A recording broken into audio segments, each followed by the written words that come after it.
우리 목회자들에게 있어서는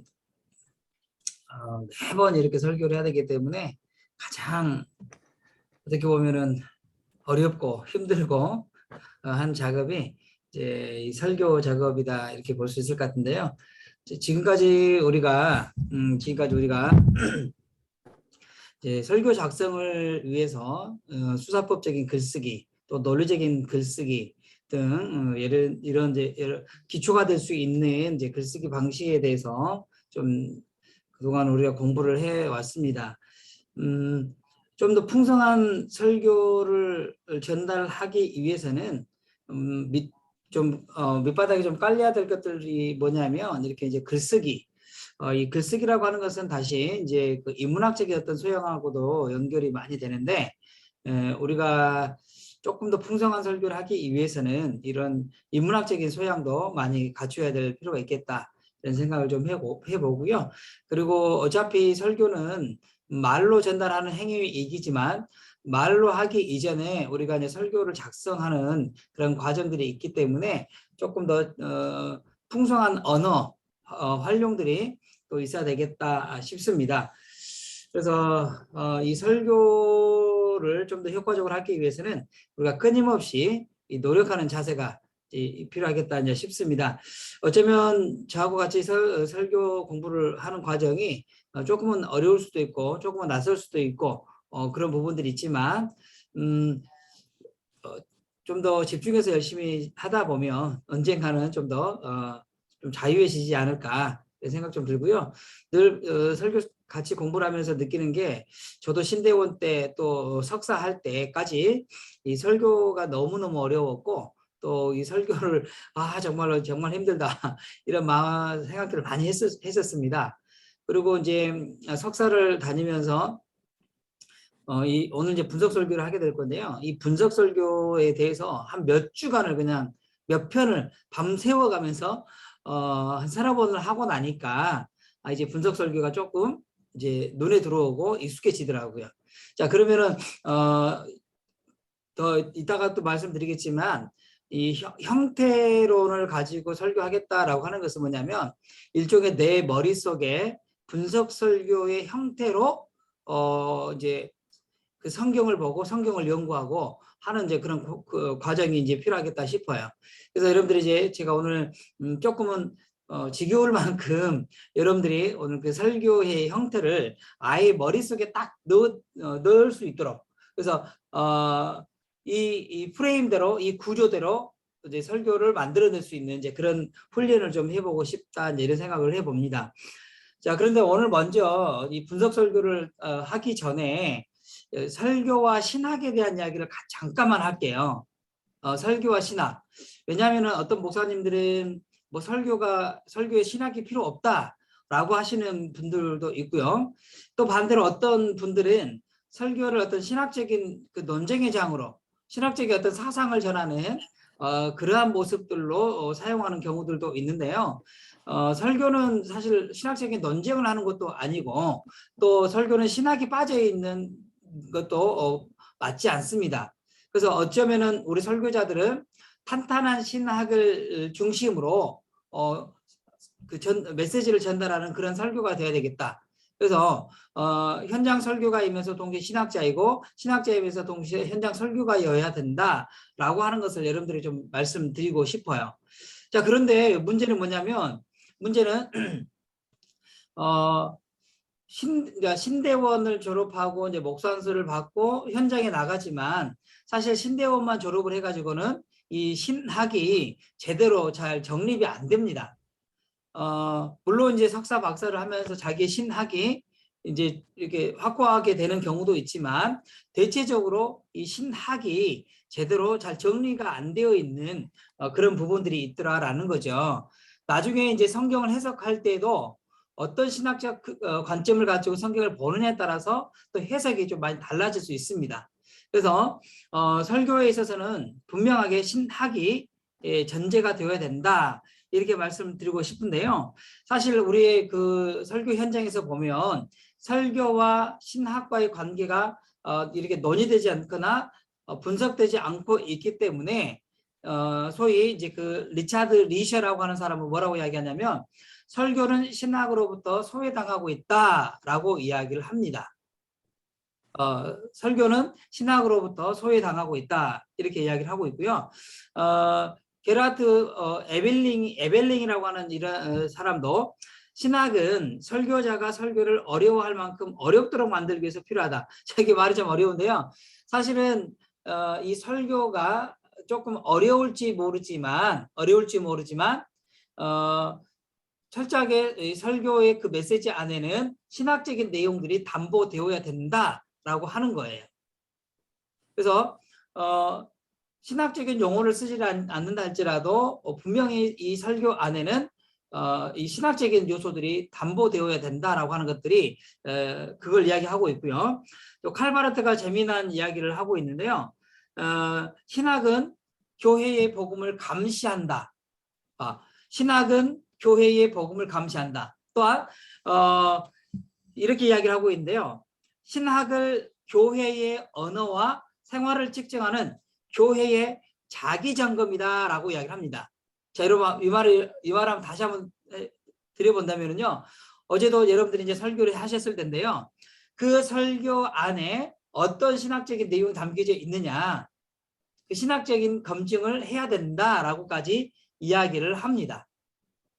그러니까 철저하게 이 설교 메시지 안에는 이 신학적인 요소들이 담보되어야 된다라고 이야기를 하는 거죠.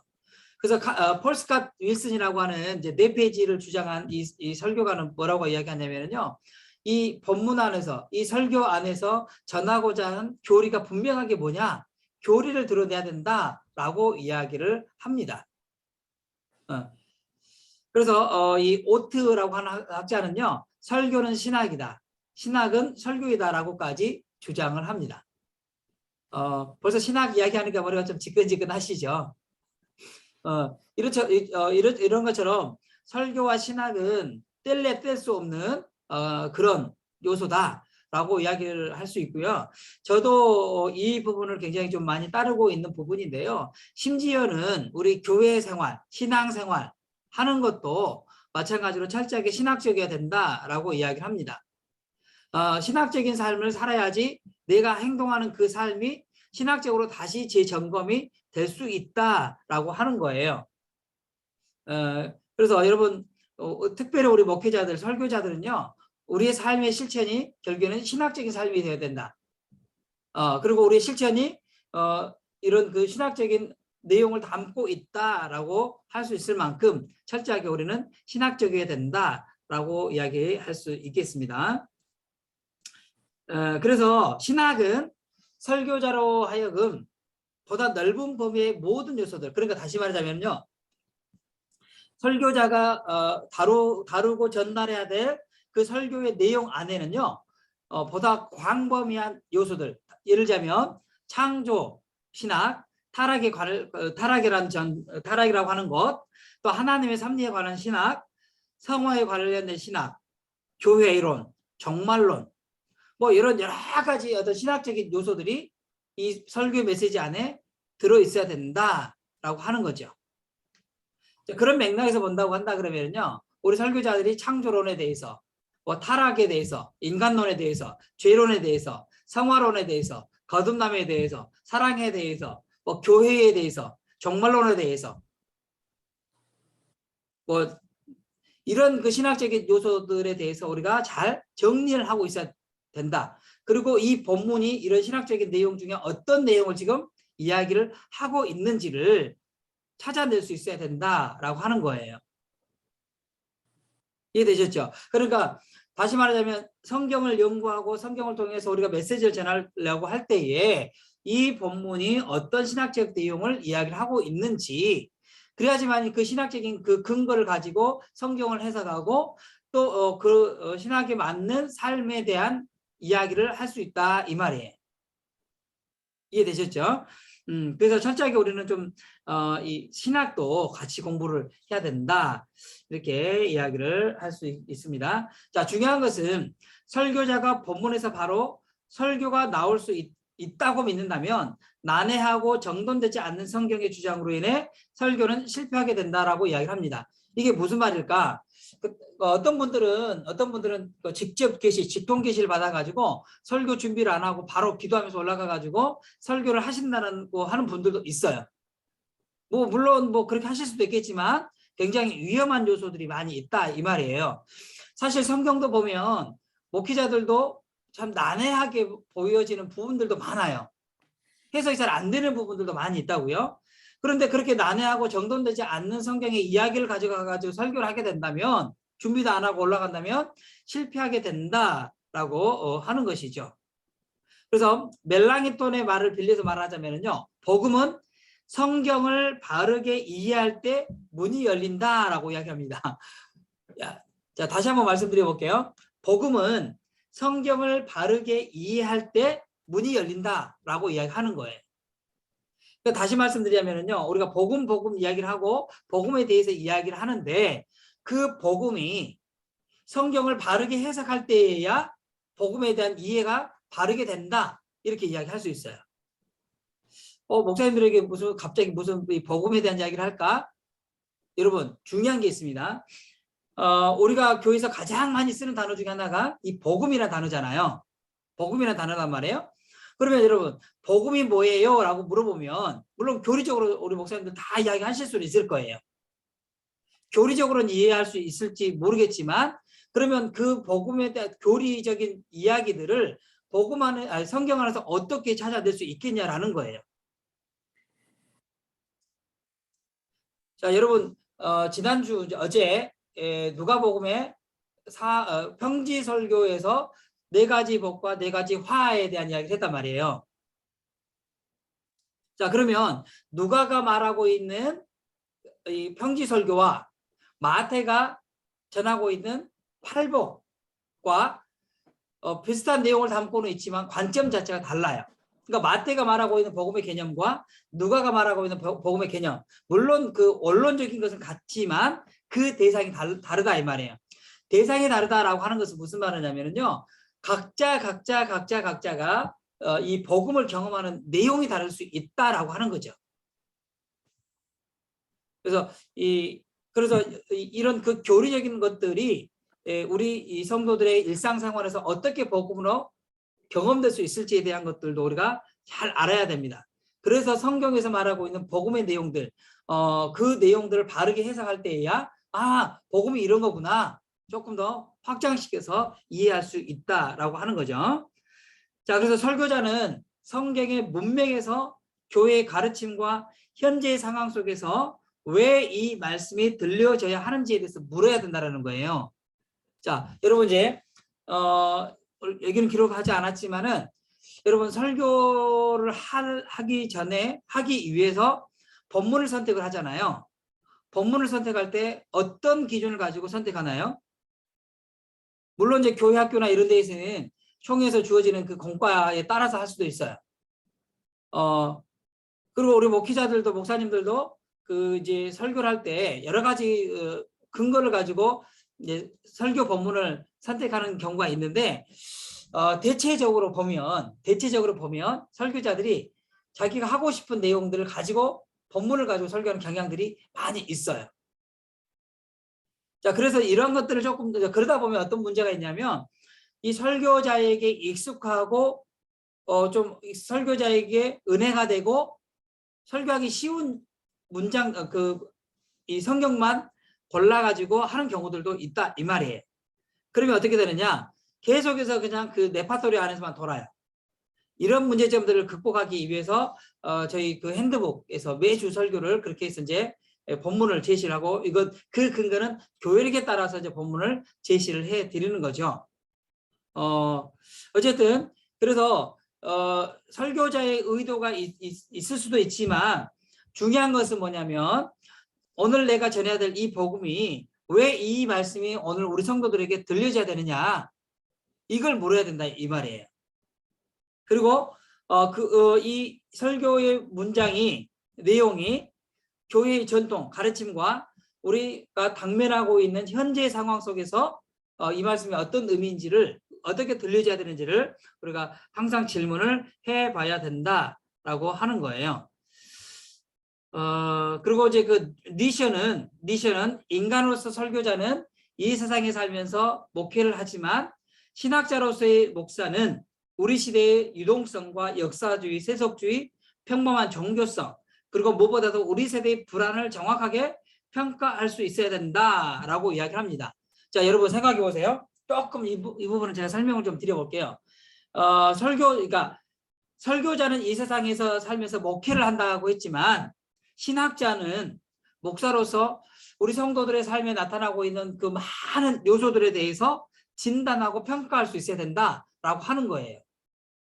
자, 그러면 다시 말하자면 오늘 우리 시대에 문제가, 그러니까 좀 거대 담론으로 말한다면 뭐가 문제냐? 예를 들면 자본주의가 문제다. 영웅주의가 문제다. 이데올로기가 문제다. 뭐 이런 요소들을 우리가 분석할 수 있어야 된다 이 말이고요.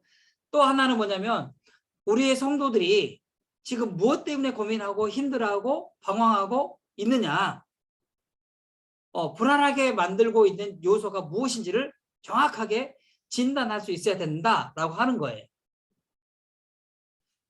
이게 바로 신학적인 사고와 신학적인 어떤 그 안목이 있을 때에 이것을 이렇게 잘 해석할 수 있다 이 말이에요. 어제 제가 잠깐 우리 제가 아는 권사님 한 명하고 며칠 전에 상담을 좀 했어요. 물론 어머니 뱃속에서부터 이제 교회를 다녔고 신앙생활을 해왔고 열심히 교회도 다녔고 성경 공부도 많이 했고 뭐 누가 봐도 열심히 한 이제 권사님인데 항상 마음이 불안해. 항상 걱정이고 걱정 요소가 너무 많아. 그래서 제가 한번 그냥 노골적으로 물었어요. 권사님, 그동안 그렇게 교회 생활 열심히 하면서 신앙생활 해왔다고 하는데 왜 그렇게 근심이고 걱정이 많아요? 이제 이렇게 이야기를 이제 좀 하면서 좀 직설적인 질문을 좀 드렸는데 결국에는 들어가서 보니까 내용이 뭐냐면요. 그분이 복음을 경험을 못한 거예요.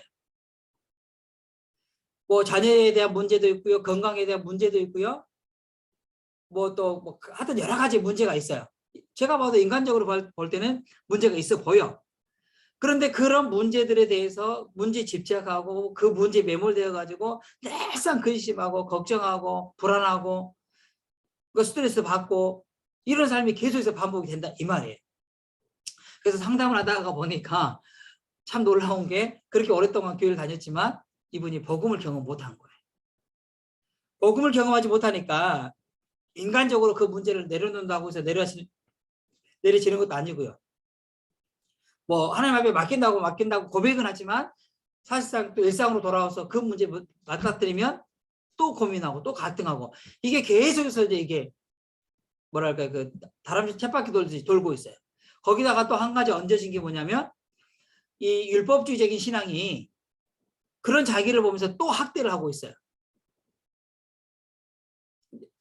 그러면서 이제 그 권사님에게 이제 복음에 대한 이야기를 다시 설명해 드렸어요. 생각해 보세요. 50년 이상 동안 신앙생활을 해온 이 권사님이 복음을 경험하지 못하고 저 정말로 복음을 다시 한번 경험하고 싶어요. 이런 이야기를 하는 상황이다 이 말이에요. 자, 그렇다면 다시 한번 말씀드리자면 뭐냐면요. 우리 설교자들은 우리 신앙인들이 우리 회중들이 성도들이 당면에서 고민하고 힘들어하고 불안해하는 요소들이 무엇인지를 분명하게 인식하고 평가할 수 있어야 된다라는 거예요. 그런 맥락에서 우리 설교자들은 신학적이 돼야 된다 이 말이에요. 신학적이 돼야 된다. 우리 목사님들에게도 제가 꼭 질문해보고 싶은 게 그거예요. 여러분들이 견지하고 있는 신학적인 태도가 무엇이냐? 어떤 신학적 입장을 가지고 있느냐? 물론 여기서는 우리가 진보다, 보수다, 뭐 자유주의다, 뭐 이렇게 여러 가지 이야기할 수 있어요. 그러나 그런 것 말고 그냥 순수하게 내가 견지하고 있는 신학적 입장, 그리고 그 신학적 입장을 통해서 뭐 아까 사회에서 일어나고 있는 많은 문제들에서 평가할 수 있는 그런 기준들이 있어야 된다라고 하는 거예요. 제가 볼 때는 우리 목회자들의 좀 여러 가지 문제 중에 하나는 뭐냐면 그런 그 세속주의적인 관점들을 신학적으로 재해석을 해내는 게 좀 약하다라는 거예요.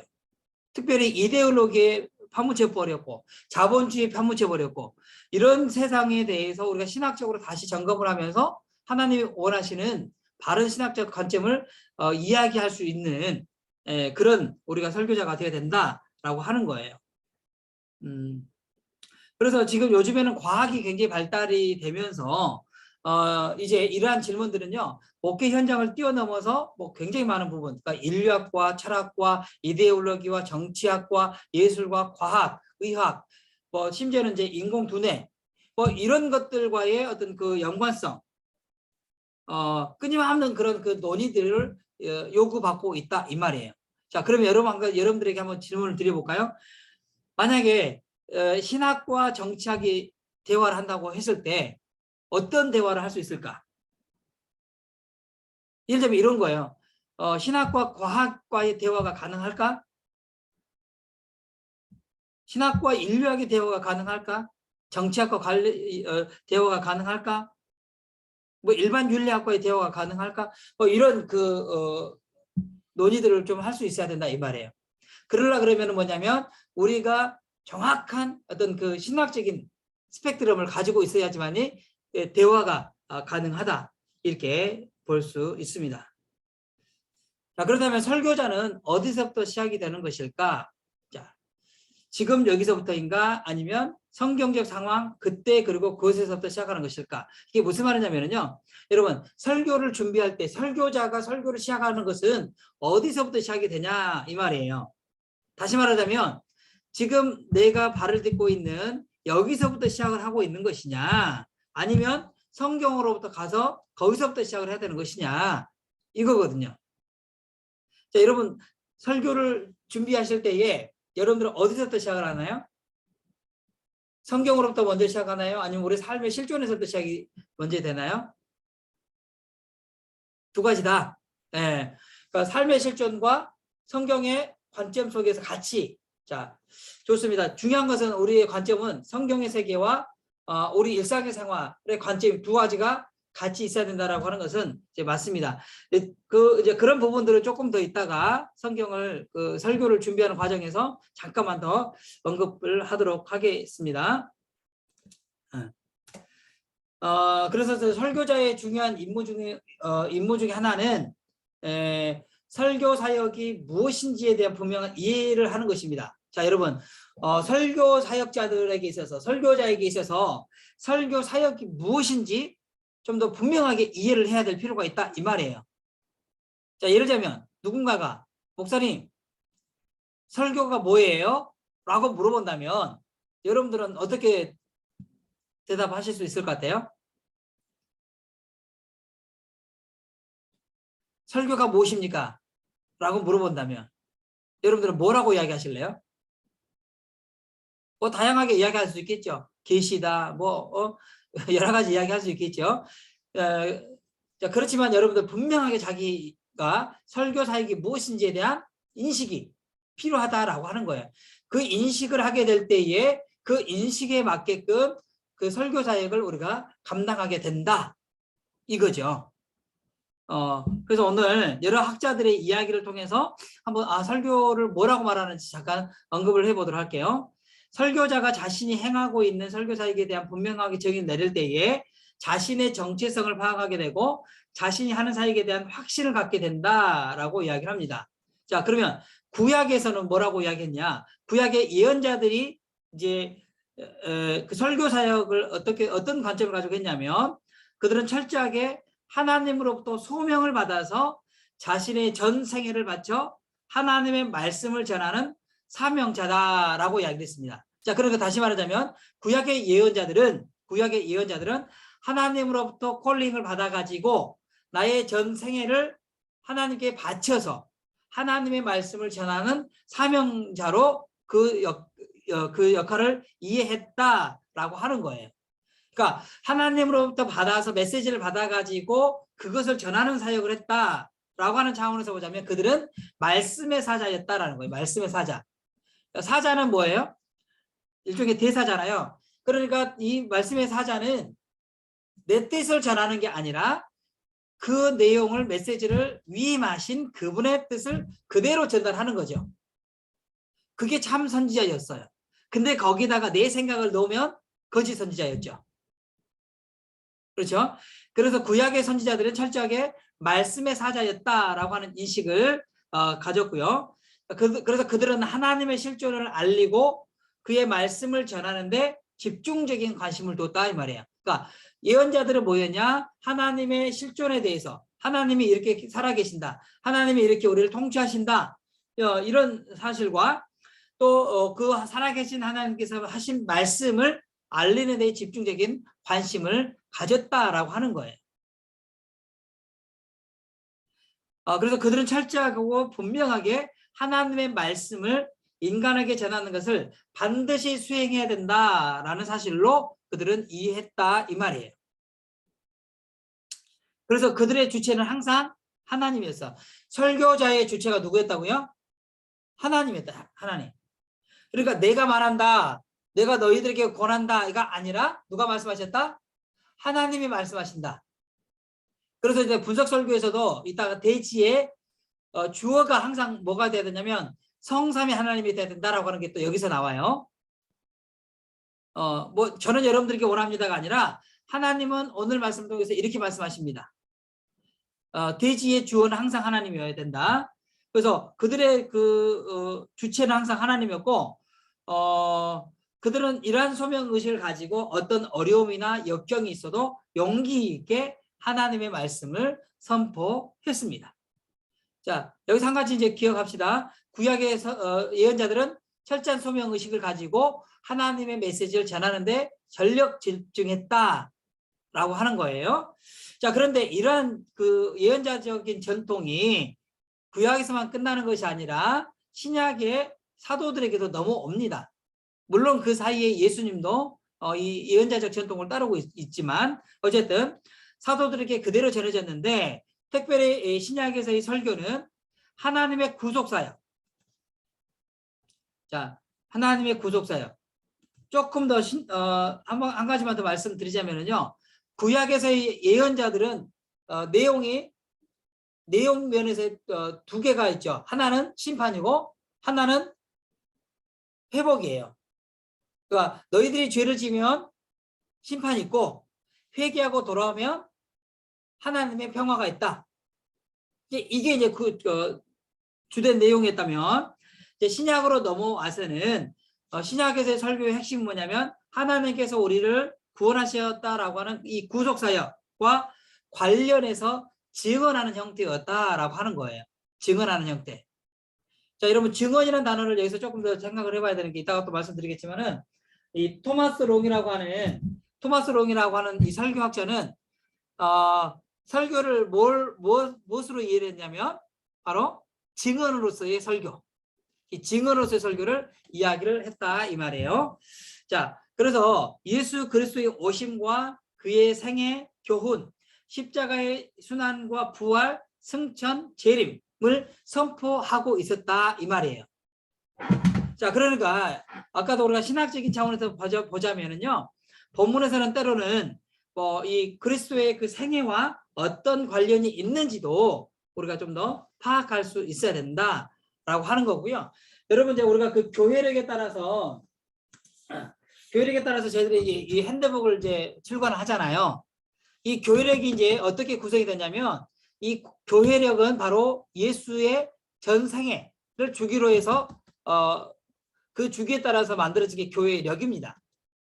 그리고 그 교회력에 따라 주어진 본문을 이제 설교의 본문으로 이렇게 주어지고 있다 이렇게 보시면 되겠습니다. 그래서 신약으로 넘어와서는 예수 그리스도의 오심과 생애와 교훈과 십자가의 순환과 부활, 승천, 재림 이런 모든 것들을 포함하고 있는 거기에 관련된 그 증언을 하게 되었다 이렇게 볼 수 있습니다. 자, 그들은 그리스도의 사건을 과거의 사건으로만 보지 않고 현재적이고 전체적인 사건으로 보았다 이 말이에요. 자, 여러분 이게 무슨 말일까요?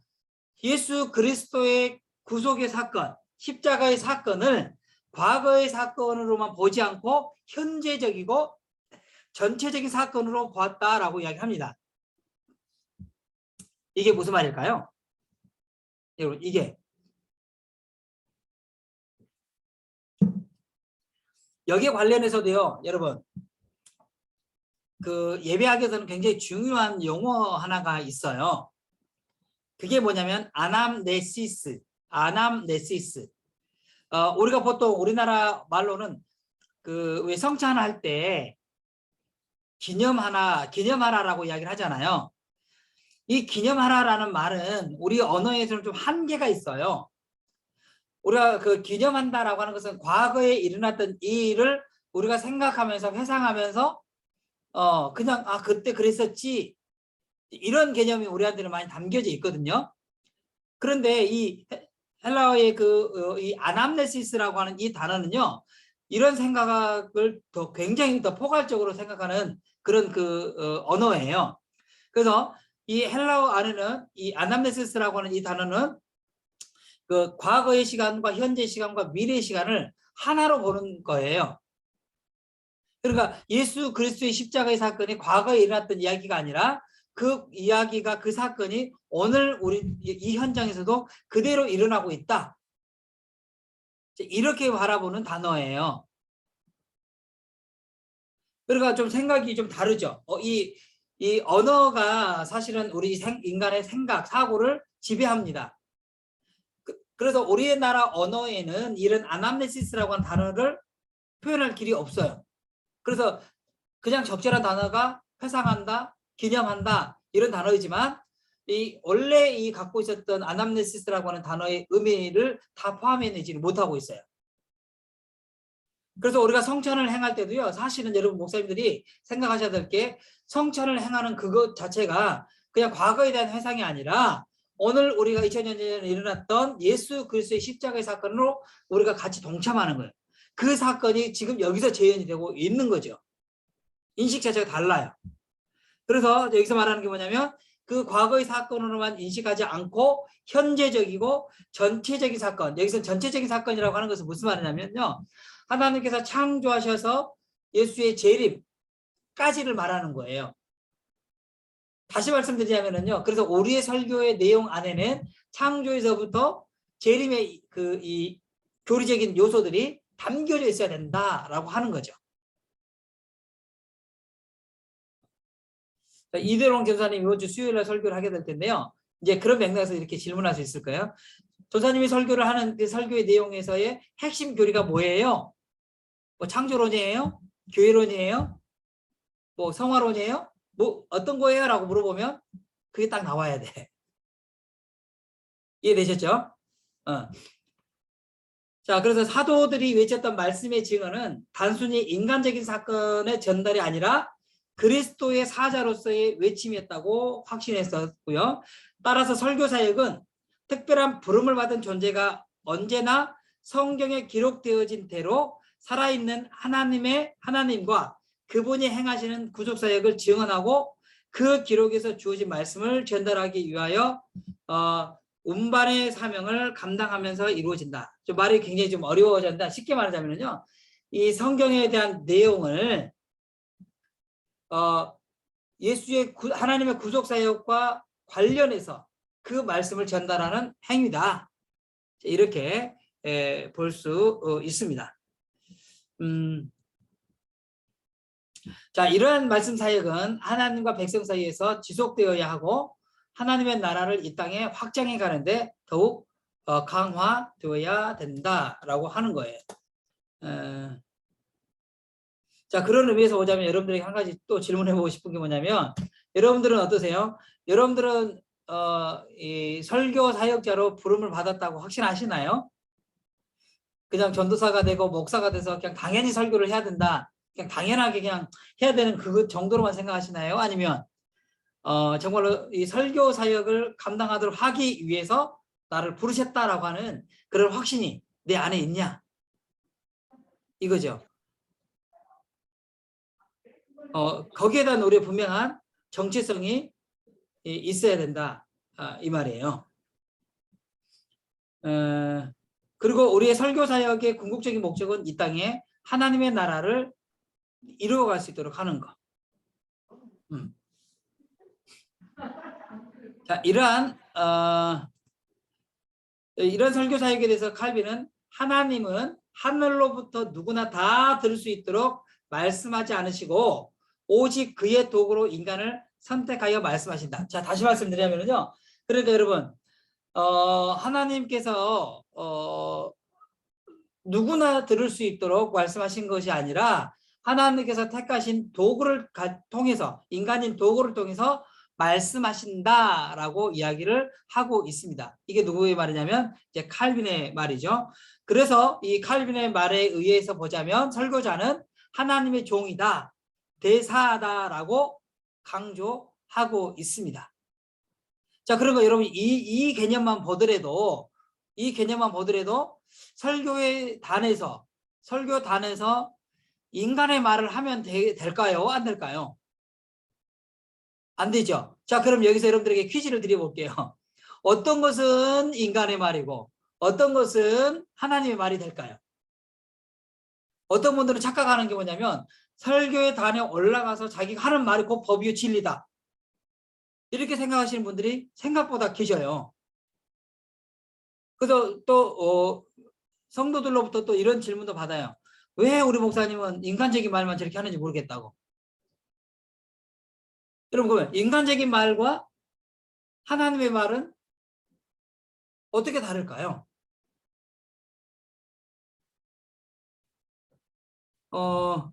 참 애매하죠. 어제도 여러분들 설교를 많이 하셨을 텐데 어제 전한 설교, 여러분들의 설교가 하나님의 말씀이었나요? 아니면 인간의 말이었나요? 어떻게 구분할 수 있을까요? 어떻게 구분할 수 있을까? 그래서 중요한 게 뭐냐면요, 이제 본문을 선택할 때 설교자의 의도가 앞서면 안 돼요. 설교자의 의도가 앞선다라는 말은 무슨 말이냐면, 예를 한 가지 좀 극단적인 예를 들어볼게요. 아, 요즘에 우리 교회 성도들이 헌신을 잘 안 해. 헌신을 잘 안 하고 그냥 좀 뺀질뺀질 말도 잘 안 들어. 목사님이 화가 좀 났어. 화가 나가지고 아이고 저 인간들 어디 한번 조금 말씀으로 좀 쉽게 말하자면 혼을 좀 내야 되겠다, 이렇게 생각하면서 그런 의도를 가지고 그런 말씀이 좀 강력한 게 어디에 없나 생각하고 어떤 본문의 말씀을 택했어. 그래가지고 그 설교를 했어. 이러한 행위가 자칫 잘못하면 위험한 게 뭐냐면 하나님의 말이 아니라, 말씀이 아니라 인간의 말이 될 수 있다 이 말이에요. 왜냐? 내가 하고 싶은 말을 성경을 빌려와 가지고 봐라, 성경에서 이렇게 이야기하고 있다. 성경이 먼저가 아니라 성경이 내 말에 뒷받침이 되고 있다. 이런 식의 설교가 된다고 한다 그러면은 그것은 성경을 가지고 이야기를 하지만 인간적인 말이 될 수 있다라는 거예요. 그러면 반대로 우리가 성경적 설교, 하나님의 말씀이 되는 설교를 하기 위해서는 어떻게 되느냐? 본문이 오늘 우리에게 뭐라고 말씀하시는지를 들어야 돼요. 그 말씀을 듣고 그 메시지를 전하는 것은 하나님 말씀이 될 수 있다 이 말이죠. 그리고 이제 수사법적으로도 이야기를 하자면은요, 여러분 왜 성도들이 우리 목사님의 말씀 설교는 막 인간적이야, 막 치는 설교야, 명령적인 설교야, 윤리적인 설교야 라고 이렇게 이야기하는 경우가 있는데, 왜 그러냐면은 그 이유는 너무 명령법을 많이 쓰니까 그래요. 명령법. 그래서 명령법을 쓰더라도 직설법을 쓰고 명령법을 써야 됩니다. 언제가 제가 말씀드렸는지 모르겠는데 예를 한 가지 들어볼게요. 여러분 사랑하며 사십시오. 사랑하며 살아야 됩니다. 라고 이렇게 이제 설교를 했다 치자고요. 이게 틀린 말이에요? 맞는 말이에요? 이게 맞는 말이에요? 틀린 말이에요?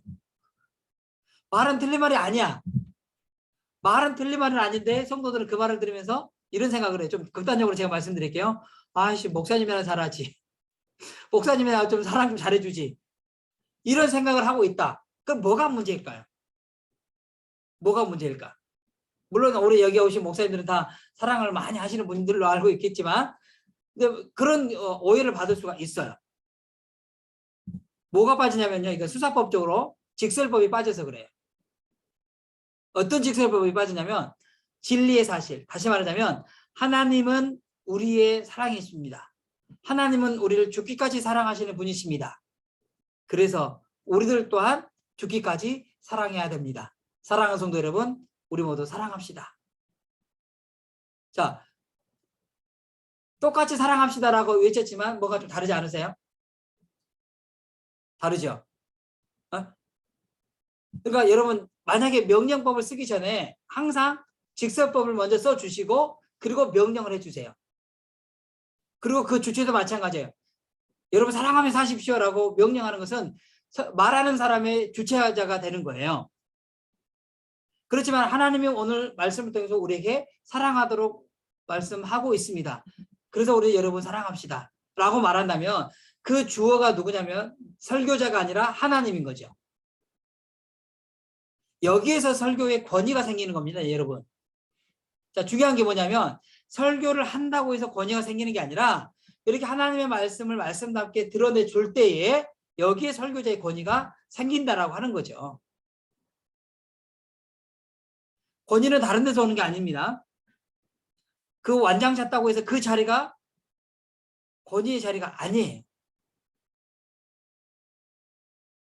설교자의 권위는 철저하게 그 메시지를 하나님 되심을 드러내고 우리에게 행하신 구속 사역을 증언해낼 때에 거기에서 오는 권위가 있다 이 말이에요. 그 부분을 여러분들 좀 잘 생각을 해 주시면 좋겠습니다. 자, 그러면 여러분 이제 조금 이제 이런 그 기본적인 정리를 좀 하고요. 자, 먼저 몇 가지만 좀 더 말씀을 드려보도록 할게요. 잠시만요. 자, 그러면 여러분 그 설교에 대해서 학자들마다 뭐라고 말하는지 몇 가지만 좀 살펴보도록 그렇게 할게요. 자, 필립 브루스라고 하는 사람은요, 설교란 한 사람에 의해서 다수의 사람에게 주어지는 진리의 전달이다라고 이렇게 이야기하면서 이 커뮤니케이션적인 역할을 굉장히 강조를 많이 했습니다. 자, 그러니까 설교라고 하는 것이 이제 뭐냐면 한 사람에 의해서 다수에게 주어지는 진리의 전달이다라고 하는 거예요. 그러니까 한 사람의 설교자가 다수를 향해서 진리를 전달하는 행위이다라고 이야기를 합니다. 자, 그래서 이 필립 브룩스라고 하는 학자에 따르면 진리란 하나님의 말씀으로서 인간에게 전달되어야 할 주제이고 설교자란 그 진리를 전달해 줘야 할 운송 책임자다라고 이야기를 했습니다. 자, 그래서 이제 그 혹시 여러분 정장복 교수님 아시나요? 정장복 교수님은 그래서 그분의 설교학을 한마디로 말하면 성언 운반 일념이라고 이야기를 했어요. 성언 운반 일념. 그러니까 거룩한 말씀을 운반하는 그 정신, 이게 바로 설교자의 정신이다라고 이야기를 했죠. 그래서 이제 그 이야기들이 이런 그 설교학 개론, 한국교회 설교학 개론에서 그 이야기를 잘 하고 있습니다. 그래서 정장복 교수님은 우리 이제 우리 교단에 어떻게 보면 이제 그 설교학과 예비학을 처음으로 가지고 오셨던 이제 분이시죠. 그래서 그분은 철저하게 성언 운반 일념에 대한 설교적인 관점을 가지고 계세요. 지금 이제 은퇴를 하셔가지고 그 사무실에 가서 보면은요, 거기에도 딱 하나 있어요.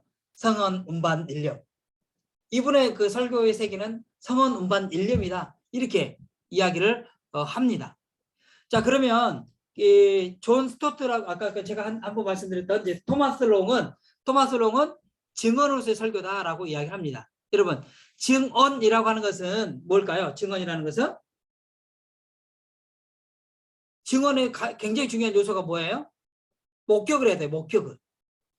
뭐에 대한 증언일까요? 아까 앞에서 말했던 것처럼 하나님께서 우리 인간을 향해서 행하신 구속사역에 대한 증언, 예수 그리스도의 죽음에 대한 증언, 예수 그리스도의 부활에 대한 증언, 그게 이제 복음인 거죠. 자, 여러분 한 가지만 여러분들에게 좀 같이 한번 이야기 나눌게요. 바울이 복음을 사도로서 복음을 전할 때 많은 시비가 있었죠. 많은 시비가 있었단 말이에요. 그 많은 시비가 있었던 이유 중에 하나가 뭐예요? 다른 제자들처럼 예수님의 직접 가르침 받지 않았다. 그리고 예수의 죽음과 부활을 직접 보지 않았다. 그렇기 때문에 너는 사도가 아니다라고 하는 그 시비가 있었잖아요. 그렇지만 바울은 고린도전서 15장을 통해서도 말하고 있지만 부활하신 예수님이 쭉 나타나면서 마지막에 누구에게 나타났다? 나에게도 나타났다. 나에게도 나타났다. 그래서 바울도 그리스도의 부활을 직접 목격했다라고 이렇게 이야기를 하죠. 그리고 또 한 가지 뭐냐면 바울이 전한 복음에 대한 의심이 있었어요. 자, 바울이 전한 복음에 대해서 의심을 가졌다 이 말이에요. 자, 그러면 바울이 전한 복음, 바울이 자기가 전한 이 복음을 어떻게 증명을 하고 있냐? 바로 사도들이 전했던 그 복음의 내용과 다르지 않다라고 하는 거예요. 그리고 그 사도행전에서 보자면은요,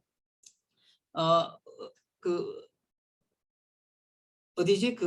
갑자기 다른 거 생각이 안 나네. 그 하나님의 말씀을 그러한 거 상고했던 그 베레아 교인들 있잖아요. 그 사람들이 여기서 바울이 전한 복음을 상고했다라고 하는 말은 무슨 말이냐면요. 사실은 바울이 전한 복음이 구약으로부터 예언되어져 왔던 그 복음의 메시지인가를 검증했다라고 하는 거예요. 검증했다 이 말이에요. 그러니까 중요한 게 뭐냐면 우리에게 있어서는 복음인데 그 복음에 대해서 우리가 경험을 했느냐, 체험을 했느냐 이거예요. 이걸 체험하지 않고 설교를 한다라고 하는 것은 굉장히 어불성설이다. 왜냐하면 설교의 내용의 많은 부분이 이 복음에 대한 이야기를, 이 부활에 대한 이야기를 하고 있는데 이걸 경험하지 않고 어떻게 설교를 할 수 있겠냐 이 말이에요. 예전에 어떤 한 목사님 한 분이 저에게 좀 설교를 클리닉을 좀 해달라 그래서 오셨어요. 쭉 가다가 뭐 성경을 잘 모르는 것도 있고 뭐 이런 것도 다 좋아요. 그런데 제가 이제 그때 그 내용이 부활에 대한 이제 교리 관련된 본문이었어요. 그래서 제가 쭉 같이 설명을 하다가 혹시 목사님은 부활에 대한 경험이 있으신가요? 라고 물었더니 참 놀라운 게 부활에 대한 경험이 없어요. 부활에 대한 경험이 없다니까요. 제가 깜짝 놀랐어요. 그러면 반대로 이 사람이 왜 목사가 돼갖고 설교를 하려고 할까? 추정해보면 목사의 직이 좋아 보이기도 하고요. 또 그리고 여기서 좋아 보인다라고 하는 것은 뭐냐면 설교를 하고 막 이런 모습들이 보기 좋았다는 거죠. 그리고 또 한 가지는 뭐냐면요. 성도들을 모아서 헌금 내게 하고 일종의 돈벌이 수단으로 생각을 하고 있다라고 하는 생각이 확 드는 거예요. 자, 중요한 게 뭐냐면 사도들도요. 예수님에게 가르침만 받았을 때는 진짜 사도가 아니었었잖아요.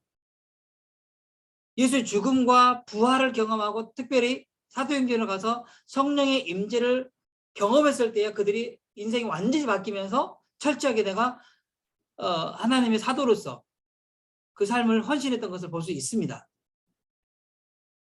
그렇죠? 그런 맥락에서 본다 그러면은요. 우리 설교자에게 있어서의 가장 먼저 선제가 되어야 될 것이 바로 복음에 대한 경험이에요. 목사님들은 어떠세요? 성도님들께서 목사님은 복음을 어떻게 경험했어요? 라고 물어보신다면 아마 다 말씀을 해 주실 것들이 있죠. 그런 사건들이 있죠. 있어야 돼요. 그래서 이 토마스 롱은 증언으로서 설교다. 이렇게 이야기를 하고 있고요. 그 다음에 존 스토트라고 하는 이 학자는요. 잠시만요. 존 스토트. 이 존 스토트라고 하는 학자는요.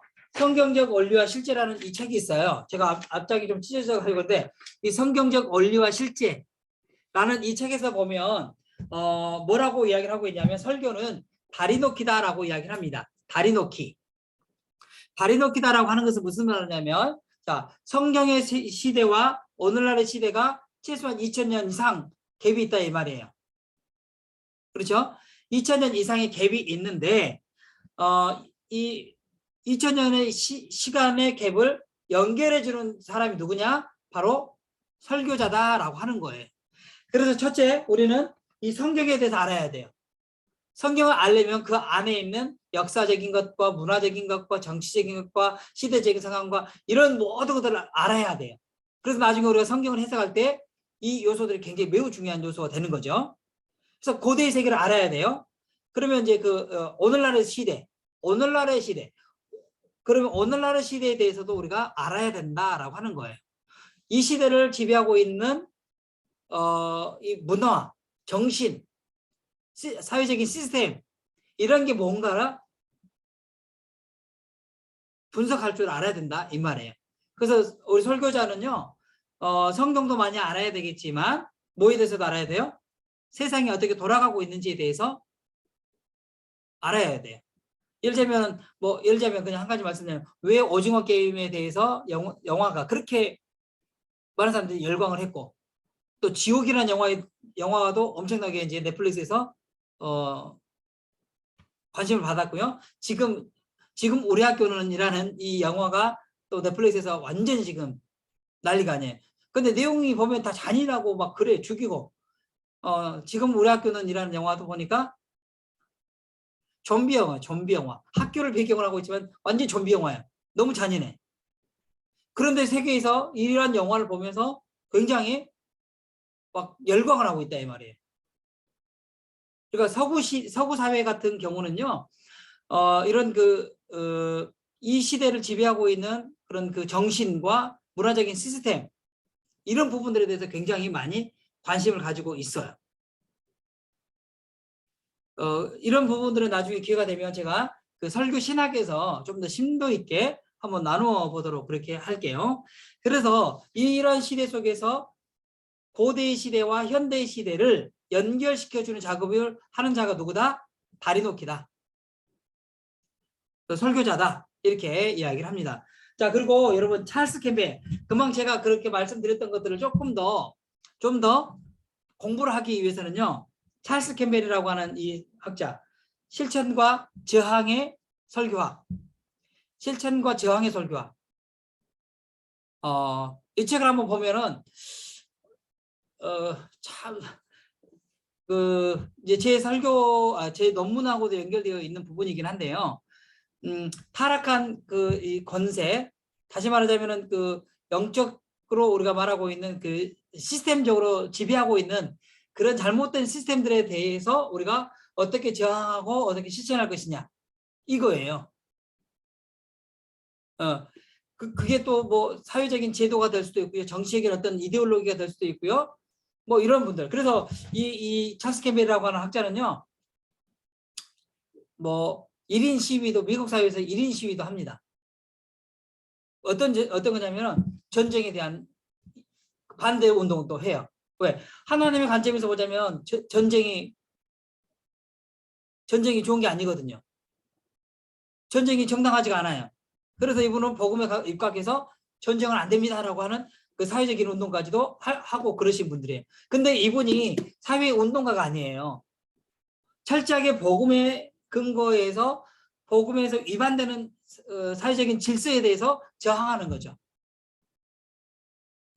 그래서 이 책을 보면은요, 이 책을 여러분 저는 정말로 강추해 보고 싶은데요. 이 책이 우리 앞으로의 시대, 그러니까 이런 책들을 보면은요, 아까 말했던 뭐 괴물이랄지 뭐 지옥이랄지 오징어 게임이랄지 뭐 우리 학교는 지금이란 이런 것들을, 이런 사회적인 시스템들을 이해하고 그런 사회적인 시스템에 대해서 어떻게 설교를 하든지에 대한 이야기들이 좀 많이 숨겨져 있어요. 그래서 저항하면은 우리는 괜히 그 정치적인 언어로 생각하는 경향들이 있는데요. 이건 절대 정치적인, 뭐 물론 연결되어 있을 수는 있어요. 진리 아닌 어떤 정치적인 것들이 인간을 억압하고 폭력화하고 하는 그런 것들이 있다면 뭐 저항 대상이 되겠죠. 그러나 그 저항하는 기본 전제는 뭐냐면 바로 복음이다 이 말이에요. 복음이에요. 그래서 이런 책들도 한번 보시면 좋을 듯 싶습니다. 잠깐만. 57분이 됐네요. 자, 한 5분만 쉬었다가 이제 조금 더 집중해서 이제 설교의 주제와 뭐 이런 것들, 분석 설교, 본문 설교 이런 요소들 좀 알아보고 이제 바로 이제 분석 설교를 어떻게 작성하는지 이제 들어가 보도록 하겠습니다. 한 5분만 쉬었다가 다시 시작하도록 할게요.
자, 우리 다시 시작을 하도록 할까요?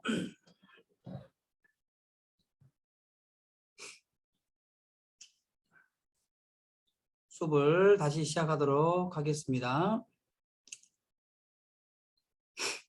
자, 그러면 우리가 이제 설교에 있어서의 그 유형.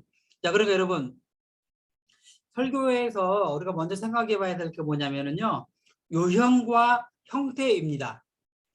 자, 유형과 형태인데요. 유형은 어떻게 보자면은 설교에 대한 본질적인 이야기를 하고 있는 거고요. 그러니까 설교가 어때야 된다라고 하는 그 본질적인 이야기를 한 거라면, 형태는 일종의 그릇입니다. 그릇. 어떤 그릇에 설교를 담을 것이냐. 그래서 그걸 뭐라고 말한다면 이제 형태다라고 이야기를 합니다. 그래서 먼저 우리가 그 유형에 대한 이야기를 좀 해볼 거예요. 그럼 우리가 앞으로 추구해야 될 설교는 어떤 설교여야 되느냐, 이제 이런 측면인 거죠. 보통 우리가 그 목사님들이 이제 생각하는 것들 중에 하나가 뭐냐면 주제 설교다 이렇게 이야기합니다. 그래서 주제 설교는 삶의 현장에서 발견된 주제를 선택하고 거기에 맞는 본문을 찾아 전개해 나가는 설교이다. 그리고 아까도 잠깐 말씀드렸지만은 우리가 좀 사랑이 부족해. 그래서 사랑에 관련된 설교를 해야 될 것 같아. 그래서 사랑에 관련된 주제를 본문을 가져와 가지고 하는 형식의 설교가 이제 주제 설교다 이 말이에요. 또한 이 주제 설교는 본문에서 하나의 주제를 추출해서 그 주제를 전개시키는 형태를 말합니다. 이해되셨죠? 그래서 하나의 주제를 추출해 가지고 그 주제를 전개시키는 형태다. 자, 그런데 이러한 설교는 설교자 자신의 생각이나 주장을 펼치기 위해서 본문을 사용했다라는 점에서 비판을 받아왔습니다. 좀 전에도 제가 말씀 좀 드렸잖아요. 설교자의 의도가 본문보다 앞서면 안 된다 그랬는데, 이런 주제 설교는 성경보다 설교자의 의도가 먼저 앞서고 있다.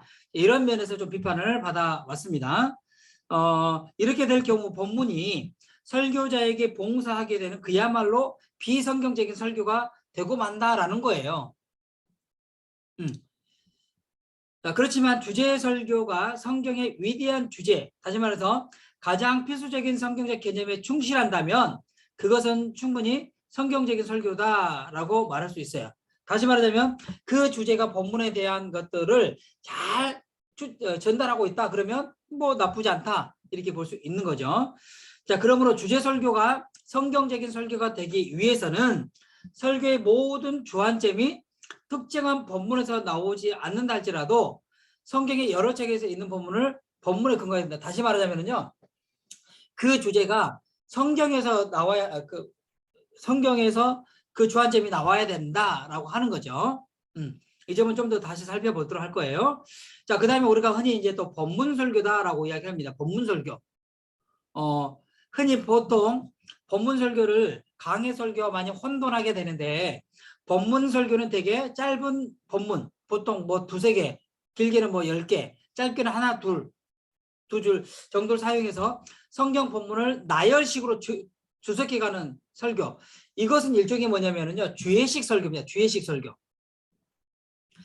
주예식 설교다 이 말이에요. 그래서 이 설교는 짧은 본문을 사용하기 때문에 집중적으로 본문을 분석할 수 있다라고 하는 장점은 있어요.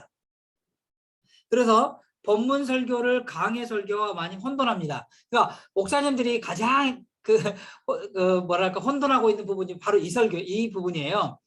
뭐 예를 들면은 그 시리즈로 그 성경 본문을 시리즈로 해가는 시리즈 설교를 강해 설교다라고 착각하는 경우도 있고요. 이렇게 본문 설교를 강해 설교다라고 착각하는 경우들이 많이 있어요. 그래서 현장에서 목사님들이 이 강해 설교를 잘 이해 못하면서 이제 강해 설교다라고 오해하는 경우들이 참 많이 있습니다. 어쨌든 간에 이 본문을 주석해가는 형식의 설교는 성경적 설교가 될 수 없다라고 말씀을 좀 드리는 거고요. 한 절이나 두 절의 성경 말씀에서 발견되는 하나의 성경적 개념에 집중적으로 다루기 때문에 이것을 보통은 성경적 설교다라고 이해하는 경우들이 있습니다. 하지만 이 설교는 본문의 전후 맥락을 고려하지 않고 해석하기 때문에 본문을 오용할 수 있다 이 말이에요. 자, 그러니까 예를 들자면 이것과 연결해서 보자면 왜 그 성도들이 하는 큐티도 있잖아요. 굉장히 이제 경건 훈련이 좋다고 생각하지만 그 본문의 어떤 그 맥락과 관계없이 내 마음에 와서 꽂히는 그 단어만 생각해서 본문과 전혀 다른 해석을 할 수 있는 그런 위험성이 있다라고 하는 거예요. 자, 그렇게 파편적이고 단편적인 지식에 머물게 되고요. 결과적으로 회중에게 편협하고 제한된 성경 지식을 전달하게 되어서 진리를 왜곡시킬 수 있는 가능성이 매우 높다라고 하는 거예요. 자, 그러므로 성경 말씀을 한 절 한 절 풀어서 설명해 가는 식의 본문 설교는 강해 설교라고 할 수 없다. 그래서 저는 이런 설교를 주예식 설교다 또는 시리즈 설교다. 시리즈는 이제 그 어떤 그 주제를 연속적으로 하는 것도 시리즈 설교 안에 들어갈 수도 있거든요. 그러니까 엄밀하게 보면 어떻게 보면 이런 것은 주예식 설교다. 이렇게 볼 수 있습니다. 자, 그러면 이제 우리가 앞으로 추구하게 될 강해 설교가 뭐냐? 자, 강해 설교를 다른 말로 말하면 성경적 설교다라고 이야기할 수 있습니다. 저는 이 성경적 설교 안에 아까 주제도 들어가고요, 본문도 같이 들어갑니다. 내용이 같이 들어가요. 그래서 강해 설교는요, 성경적 설교는 철저하게 주제가 분명하게 드러나야 되고요. 그리고 그 주제가 이 설교의 전체를 주관을 해야 된다. 이렇게 이야기를 합니다. 자, 그리고 동시에 성경적 설교는 철저하게 본문 중심이어야 된다. 이제 이걸 이제 전제하고 일단 한번 들어가 보도록 할게요. 자, 강해 설교는 성경을 중심으로 한 설교다. 이렇게 이야기를 할 수 있고요. 강해 설교에서는 성경 본문의 기록자가 마음에 갖고 있었고 또한 성경 전체의 맥락에 비추어 볼 때에 그 본문 안에 있는 본질적인 실제 의미를 밝혀내서 그것을 오늘날의 청중의 필요에 적용시키는 식으로 하는 거다. 그러니까 강해 설교는 철저하게 본문을 해석하는 거예요. 오리지널 의미를 최대한 해석해내는 거. 그래서 이 강해 설교에서는 중요한 부분 중에 하나가 해석입니다. 해석이에요. 또 두 번째가 뭐냐면요, 청중의 필요에 적용시키는 거라고 했잖아요. 그래서 두 번째가 뭐냐면 그 말씀이 오늘 우리에게는 어떤 의미로 적용이 되고 있느냐, 이 적용점이 굉장히 중요하다 이 말이에요. 생각보다 우리 목회자들이 적용시키는 게 잘 안 되더라고요. 여러분들은 이번 기술은 어떻게 될지 모르겠는데 이 적용시키는 게 잘 안 돼. 이 본문을 내 삶에 적용시키는 거. 그래서 적용시킨다는 말을 조금 더 쉽게 생각해보면 뭘까 저도 많이 고민을 해보는데, 일종의 여러분들이 그 책을 읽고 나면, 좋은 책을 읽고 나면 뭔가 감동이 생기죠. 감동이 생기고 그 감동에서 끝나는 것이 아니라 거기서 말하고 있는 내용을 내 삶에 실천해보고 싶은 것 있죠. 그렇죠? 그게 바로 저는 적용이다라고 생각하면 좋을 것 같아요. 이 말씀을 연구를 해보니까 이 주제가 나에게 확 부딪혀. 그리고 그 메시지를 나에게 강력하게 말하고 있어요. 그러면 그 내용을 내 삶에 어떻게 적용시킬 거냐. 이렇게 이해를 하면 조금 더 쉽겠다 생각이 좀 들고요. 그래서 중요한 게 뭐냐면요, 우리 설교자들이 먼저 이 말씀을 내 삶 가운데 적용시키는 훈련이 필요하다 이 말이에요. 그리고 이제 혹시나 제가 이제 이거 참고로 그냥 말씀을 좀 드려볼게요. 저는 이제 지난번에도 우리 대림절 새벽 말씀 설교 묵상집 나눴잖아요. 거기에 뭐냐면요, 일상을 대화하는, 일상을 묵상하는, 일상에서 하나님의 섭리를 깨닫는 묵상이다. 이렇게 해가지고 했단 말이에요. 사실은 그걸 하면은요, 삶을 묵상해 본 적은 사람들이 별로 없어요. 오늘 일어난 일들에 대해서 우리가 반성을 하거나 뭐 이럴 수도 있지만은요, 그 삶을 묵상한 경우는 거의 없거든요. 그래서 저는 그 묵상을 하는 방법을 우리 목사님들이 좀 같이 했으면 좋겠다는 생각이 들 정도예요. 무슨 말이냐면 오늘 나에게 특별하게 기억이 남는 사건이 있어요. 근데 우리는 거기에 대해서 어떻게 생각하냐면 보통은 기분 나쁘다 그러면 에이씨 하면서 그냥 넘어가는 경우 있고, 기분이 좋으면 그냥 기분 좋아 하고 그냥 넘어가 버려요. 그런데 문제는 뭐냐면 이 사건을 통해서 하나님께서 내게 깨닫게 하시는 그 하나님의 섭리하신 점들을 발견하지 못하는 경우들이 참 많아요. 그래서 그 일상을 묵상하게 하면서 동시에 그 사건에 대해서 하나님께서 내게 주신 메시지가 뭔지를 발견하는 거. 이게 굉장히 중요하더라고요. 그러면 사람들이 어떻게 바뀌냐면요. 하나님이 저 멀리 계시지 않고 내 삶과 가장 가까이서 역사하시고 있다라는 것을 경험하게 되더라고요. 그래서 나중에 기회가 되면 이런 것들도 같이 공부를 좀 하면서 우리 성도님들과 함께 그런 나눔을 하시면은 훨씬 더 풍성하게 될 수 있지 않겠나 이런 생각을 해봅니다. 자, 그래서 이 강해 설교는 단순히 성경적 설교라는 등식에 속하는 것이 아니라 성경적 설교의 범위 안에 강해 설교가 포함되어야 된다라고 이야기를 합니다. 그런데 이제 보통은 성경적 설교 그러면 강해 설교 이렇게 이제 많이들 생각할 수 있어야 된다 이거죠. 그래서 이 강해라는 말은 뭐냐면 익스포지티오, 익스포지토라는 말에서 나왔는데 이것은 뭐냐면 설명하다, 접근할 수 있게 하다. 그러니까 여러분 생각해 보세요. 설교자가 하는 역할이 뭐냐면 본문을 해석한다라고 하는 것은 회중으로 하여금 그 본문에 접근하도록 도와주는 역할을 한다. 이렇게 이제 볼 수 있는 거죠. 따라서 강해 설교라는 것은 뭐냐면 성경으로부터 신실하게 받은 메시지를 받아서 그 메시지를 현대의 청중들에게 접근할 수 있도록 하는 설교다. 자, 그러니까 여러분 막 무조건 선포하고 내가 여기에 권위가 있고 이 말에 여러분 순종해야 되고 이런 식의 설교가 아니라 지난번에 우리 새로운 설교 운동 이야기했잖아요. 새로운 설교 운동하면서 설교자는 안내 역할을 해야 된다. 가이드 역할을 해야 된다. 이런 것처럼 설교자는 해석을 통해서 회중들이 그 성경의 본문에 접근할 수 있도록 도와줘야 된다 이 말이에요.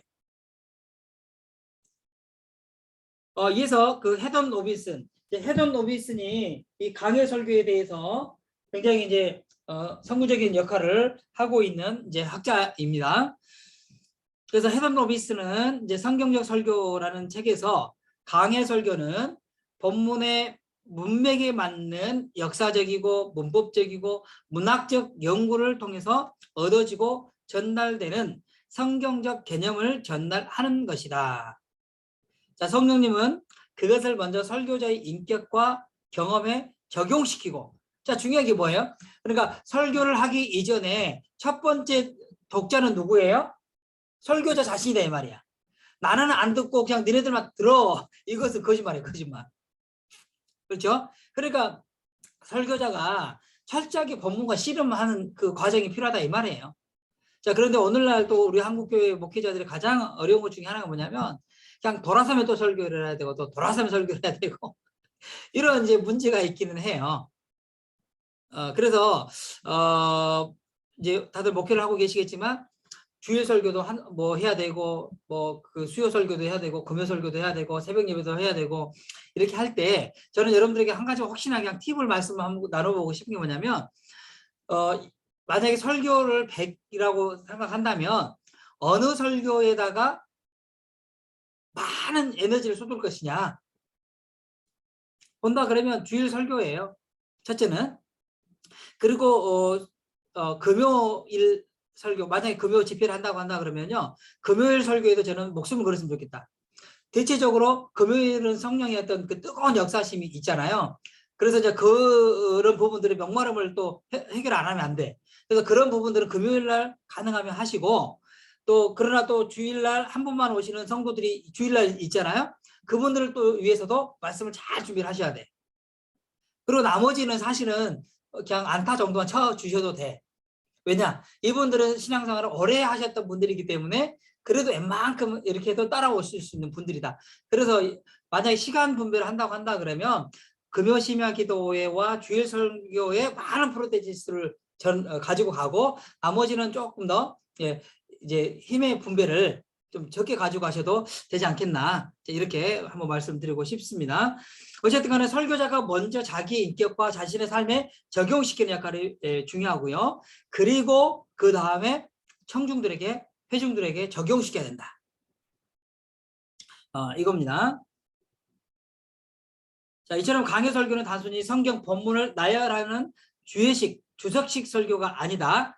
또한 본문의 중요한 단어를 연구해서 회중들에게 소개하거나 회중의 삶과는 아무런 관련도 없고 적용도 없는 아까 말씀드렸던 그냥 그 소위 말하자면 신학적인 그런 논쟁의 장이 아니다 이 말이에요. 네? 그래서 이 강해 설교는 성경을 제대로 해석해서 그 해석이 회중들에게 적용이 될 수 있도록 도와주는 것, 이게 이제 강해 설교다라고 하는 거. 그래서 강해 설교는 본문이 설교를 지배해야 돼요. 중요한 원칙입니다. 본문이 설교를 지배를 해야 돼요. 아까 그래서 그런 맥락에서 보자면 강해 설교는 본문 중심이어야 된다. 본문 중심이어야 된다. 그리고 강해 설교는 본문이 말하는 하나의 중심 개념을 전달한다. 그리고 여러분 여기 중심 개념이 달리 말하면 뭐예요? 주제, 핵심 사상. 그래서 이 본문이 지금 아까 신학적인 내용과 연결해서 보자면 창조를 이야기하고 있는 건지, 인간의 죄론에 대한 이야기를 하고 있는 건지, 뭐 거듭남에 대한 이야기를 하고 있는지, 그걸 분명히 잡고 그 개념을 전달할 수 있어야 된다라고 하는 거예요. 이해되셨죠? 자, 강해 설교에서 중심 사상은 반드시 주어진 본문에서 나와야 돼요. 여러분, 이게 또 중요합니다. 중심 사상은 주제는 어디서 나와야 돼요? 본문에서 나와야 돼. 다른 데서 나오면 안 돼요. 그래서 본문을 연구할 때에 이 본문이 뭘 말하고 있는지를 우리가 먼저 포착을 해야 돼요. 이해되셨죠? 그래서 강해 설교는 발견한 성경적 개념을 설교자 자신에게 먼저 적용시킨다. 강해 설교는 발견한 성경의 중요한 개념을 마침내 듣는 사람에게 적용시킨다. 이런 과정을 여러분 좀 보시면 좋겠고요. 따라서 강해 설교는 성경적 설교, 즉 성경 본문의 기록자가 마음에 갖고 있었고, 또한 성경 전체의 맥락에 비춰볼 때 그 본문 안에 있는 본질적인 실제 의미를 밝혀내서 그것을 오늘날 청중의 필요에 적용시키는 거다. 그러니까 설교자가 사실은 이런 그 해산의 수고가 있어야 되는 거예요. 노력하지 않고 설교의 메시지를 건져낸다라고 하는 것은 굉장히 위험한 부분입니다. 그래서 제가 이제 여기 제가 프로페자이라고 하는 이름을 붙였잖아요. 제가 이제 계속 하는 게 이제 프로페자이거든요. 그럼 프로페자이가 사실은 어디서 온 개념이냐면요, 종교개혁 당시 종교개혁자들이 가졌던 그 용어예요. 그러니까 쉽게 말하자면 예언자들의 방이라는 그런 의미거든요.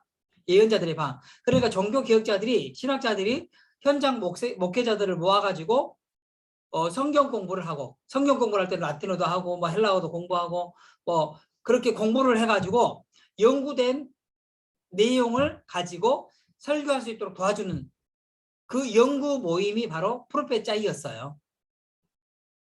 프로페자이.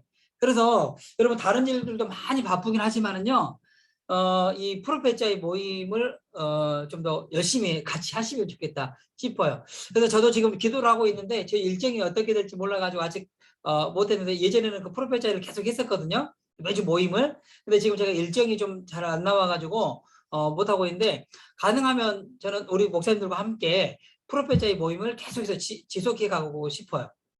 예. 그래서 같이 연구를 해야 돼요. 내가 혼자 하는 것보다 같이 하면서 저 목사님 저렇게도 보네, 저분도 저렇게도 보네, 적용시키는 점들이 다양하구나.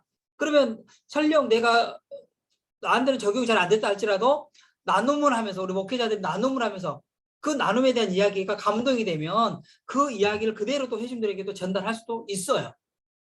그렇죠?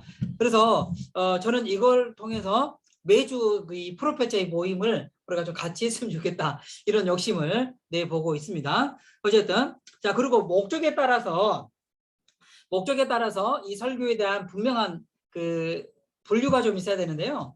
그 이제 뭐 선포적 설교인지, 복음 선포, 그 다음에 치유적 설교인지, 그 다음에 교훈적 설교인지, 예언자적 설교인지, 이런 것들도 우리가 좀 파악을 할 수 있었으면 좋겠다.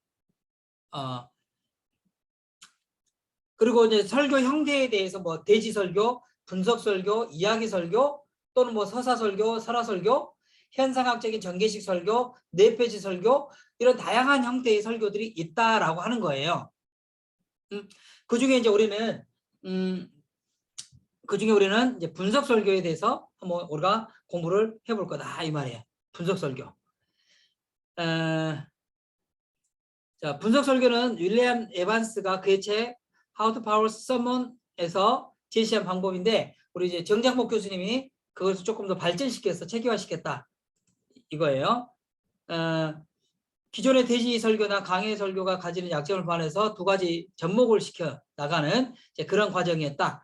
자, 다시 말해서 분석 설교는 철저하게 본문을 해석하고 분석해서 그 속에서 본문의 중심 주제를 찾아내고 그것을 삶에 구체적으로 적용시켜 나갈 수 있도록 논리적으로 증명해 나가는 설교 방식이다. 이렇게 이야기를 하면 될 것 같아요. 자, 이 문장 안에 우리가 그동안 공부를 해왔던 내용들이 딱 함축적으로 되어 있는 거예요.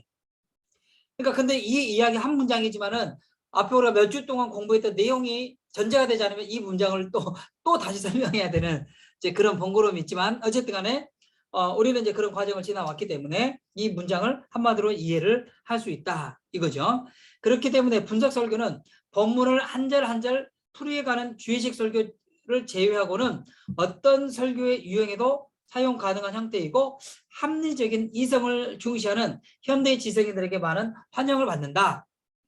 예전에 어떤 한 전사님이 이 저하고 같이 수업을 했던 전사님이 고민을 하면서 저한테 상담을 한번 한 적이 있었어요. 왜냐하면은 교회 그 부장님들, 교회 학교 부장님들이 부장하고 선생님들이 자기를 무시한대. 왜 무시를 해요? 라고 물어봤더니 자기가 그 회의 주관하고 하면은 도대체 일을 못 하겠대. 그러고 어떻게 했어요? 라고 물어봤더니 제가 들어도 사실 잘 이해가 안 되는 말들만 하고 있더라고요.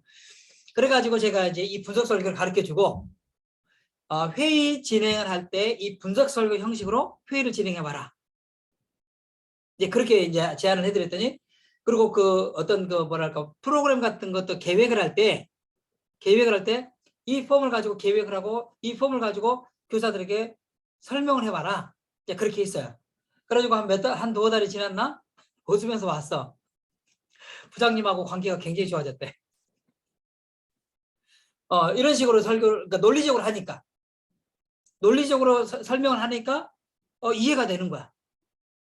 생각보다 우리가 설교를 해야 될 대상들은요, 논리적인 지성인들이 많아요.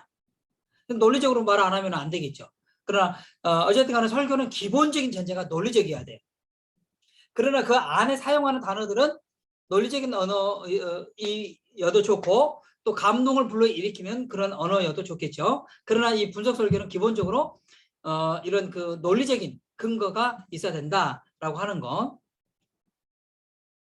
자, 그래서 형태를 보게 되면은요, 그 이제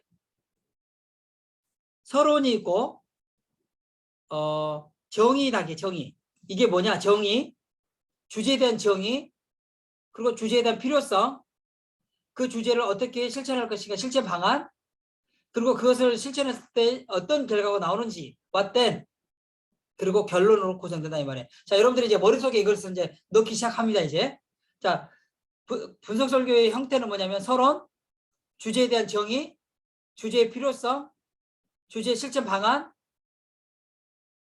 실천 결과, 그리고 결론 이렇게 나온다 이 말이에요. 그래서 이 설교의 주제는 반드시 어디서 나와야 된다? 본문에서 나와야 된다. 이제 주제에 대한 이야기는 여러분 이제 다 이해가 되시죠? 주제에 대한 이야기는 이제 이야기됐고, 그다음에 서론 본문 접근, 이 본문 재경청, 주제 부상 이런 것을 그냥 다 빼놓고 이건 학교에서 하는 거니까 이런 거 다 빼놓고 더라도 이제 이런 부분들이 잘 나와야 된다라고 하는 거. 이 부분은 그럼 동기 유발. 자, 동기 유발은 왜? 그러니까 주제에 대한 필요성인 거예요. 왜 이 주제가 필요하냐?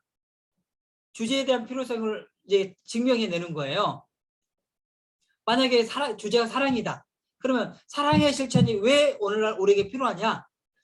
그럴 때에 왜 필요하냐면 문제가 있으니까 사랑의 실천이 필요하죠. 일종의 그래서 부정적인 사례를 통해서 이 주제가 필요하다라고 하는 것을 동기 유발시키는 것이 필요성 Y에 해당한다. 자, 이렇게 보시면 될 것 같고요. 주제에 대한 정의. 주제에 대한 정의는 뭐냐면 사랑이라는 게 뭐냐? 그러면은 사랑이라는 것은 누구나 말할 수 있잖아요. 그러니까 철학에서도 말할 수도 있고요. 문학에서도 말할 수도 있고요. 신학자들이 말할 수도 있고요. 뭐 또 다른 본문에서 말할 수도 있고. 하지만 오늘 본문에서는 뭐라고 말하는지 이 정의가 필요하다 이 말이에요. 그래서 이 정의는 우리가 흔히 잘못 알고 있는 아닙니다를 3번 하는 거예요. 사랑은 이러이렇게 생각하는데 이게 아닙니다. 또 사랑은 이러이렇게 우리가 보통 생각하는데 이것도 아닙니다. 더 나아가 사랑은 이러한 것도 아닙니다. 3번의 부정 이후에 이제 철학적이고 문학적이고 신학적인 입장, 그리고 나서 오늘 본문에서 말하고 있는 그 개념이 무엇인가를 우리가 이해를 해야 된다. 이게 이제 주제에 대한 정의다. 그리고 그것을 실천을 해야 되잖아요. 어떻게 실천할 것이냐. 이게 이제 대지야. 하나, 둘, 셋. 사랑을 실천하기 위해서 어떻게 된다? 하나, 둘, 셋. 그리고 그 사랑을 그렇게 실천했더니 어떤 결과가 나오느냐. 여기서는 이제 보통 그 예화를 좀 쓰기도 합니다. 그리고 여기서 복음의 소식이 전달될 수 있도록 하는 거죠. 그리고 나서 결론 부분입니다. 이게 이제 분석 설교의 형태이죠. 조금 머리가 띵하죠. 머리가 띵하죠. 그래서 그 표를 한번 보도록 할게요. 표. 자, 예를 들면 요한복음 10장 11절에서 또 18절을 가지고 본다면, 자, 주제가 나왔죠. 주제가 나왔죠. 진실된 목자의 상이다라고 봤으면 이제 제목은 오직 나의 양을 위하여. 자, 주제와 제목이 좀 분리가 되어 있죠. 그리고 서론. 여러분, 서론을 활용할 때 일단 기본적인 그 구조를 볼게요. 여기서 본문 접근과 본문의 재경청, 주제의 부상을 일단 뺄게요. 이 부분은 일단 뺄게요. 그래서 여러분 그 서론을 활용할 때, 서론을 쓸 때 어떤 걸 활용할 거냐, 한 8가지 정도의 내용을 가지고 활용할 수 있다 이 말이야. 그래서 성서적인 접근을 할 수도 있고요, 어떤 개인적인 경험담을 가지고 있을 수도 있고요, 문제 제기를 통해서 할 수도 있고요, 유머를 통해서 활용할 수도 있고요, 뭐 인용구나 사자성어 같은 것들을 통해서 할 수도 있고요, 읽은 책의 내용을 통해서, 읽은 책이라는 것은 뭐 영화 이야기도 되고 드라마 이야기도 되고 다 되겠죠. 그 다음에 계절의 변화, 계절의 어떤 그 변화하는 그런 시기라고 한다 그러면 계절의 어떤 변화를 인용을 해가지고도 할 수 있고요. 뉴스, 유머 이런 것들 다 활용할 수 있다 이 말이에요. 그래서 이래서 서론을 어떤 식으로 나는 활용하고 있다라고 하는 것을 잘 체크해 주시면 좋을 것 같고요. 그 다음에 주제의 부상, 주제의 부상 넘어가고 주제의 필요성. 자, 여기서 주제가 뭐예요? 진실된 목자의 상이잖아요. 진실된 목자의 상이란 말이에요. 그러면 그 주제에 대한 정의, 주제에 대한 정의. 자, 참 진실된 목자의 모습은 이러이러한 모습이 아닙니다. 부정 한번 나왔죠? 또 목자의 모습은 이러한 모습도 아닙니다. 부정 한번. 더 나아가 목자의 참 모습은 이러이러한 모습도 아닙니다. 3번의 부정이 나오죠? 3번의 부정이 나오죠? 그리고 그 성경 밖의 정의라고 하는 것은 아까 말씀드렸던 것처럼 철학자들은 사랑에 대해서 이렇게 이야기한다. 아니면 목자에 대해서 이렇게 이야기한다. 뭐 신학자는 이렇게 이야기한다. 그리고 나서 오늘 본문 말씀에서는 참 목자의 모습은 이런 것이다라고 정의를 합니다. 자, 그러니까 개념이 확 잡히죠, 이제. 이렇게 한다면. 그래서 최소한 진실의 목자의 상이다라는 것이 뭐다라고 내 머릿속에 딱 정리가 되죠. 이렇게 한다면. 그리고 나서 그러면 이 주제가 왜 필요하냐? 이 진실된 목자의 상이 왜 필요하냐? 부정적인 사례. 부정적인 사례라고 하는 것은 뭐냐면 거짓된 목자의 모습을 언급하면서 이런 상황에 있기 때문에 우리는 참 목자의 모습이 절실히 필요하다. 그러니까 부정적인 사례를 통해서 이런 주제가 필요하다. 라고 하는 이제 단계가 주제의 필요성이다. 그리고 이제 본론으로 들어가서 이 주제를 그럼 어떻게 실천할 것이냐? 어떻게 실천할 것이냐? 방법론이겠죠? 첫째, 어떻게 해야 된다? 둘째, 주님은 양들이 목자의 음성을 듣고 한 무리가 됨을 말씀하신다. 주님은 자신의 양을 위하여 목숨을 버린다고 말씀합니다. 이 3번째 대지가 나와 있잖아요. 그 대지 안에 이제 여러분 대지를 구성하는 겁니다. 대지를 구성하는 내용이에요. 자, 선포가 있죠. 선포. 자, 다시 볼게요. 대지가 첫 번째 대지가 주님은 사꾼 목재의 모습과 그 불행을 말씀하신다라고 이렇게 했다면 이 대지가 어디서 나와야 되냐면 주어진 본문 안에서 나와야 되죠. 오늘 해당된 본문 안에서 나와야 된단 말이에요. 그래서 이 대지가 해당되는 본문의 말씀을 선포에다가 적는 거예요. 주님은 사꾼 목재의 모습과 그 불행을 말씀하십니다. 자, 오늘 우리에게 주신 하나님의 말씀은 몇 절입니다. 그 몇 절이냐가 바로 거기서 이 대지가 나오는 거죠. 이해되셨죠? 그리고 나서 이제 이 본문을 해석을 해야 돼. 해석. 이 본문을 만약에 1절이다 그러면 1절에 대한 해석을 해야 돼. 그럼 여러분 여기서 또 해석에 대한 이야기를 해야 될 텐데 여러분 이제 그 설교를 연구할 때 해석을 할 때 여러분 참고하는 주석들이 있죠.